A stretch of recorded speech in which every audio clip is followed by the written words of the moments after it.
नमस्कार, तेजस्वी महाराष्ट्र न्यूजमध्ये आपल्या सर्वांचे स्वागत। मी पूजा ताकसांडे। विद्युत खांब नसल्यामुळे तेथील नागरिकांची गैरसोय। बातमी बघूया सविस्तर।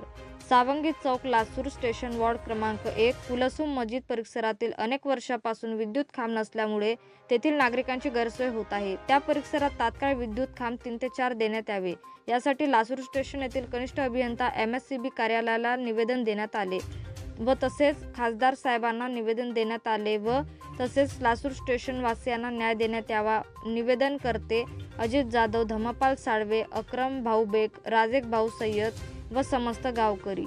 तुम्ही कुठेही जाऊ नका, बघत रहा तेजस्वी महाराष्ट्र न्यूज। आमच्या चॅनलला लाईक करा, सबस्क्राईब करा आणि बेल दाबायला विसरू नका।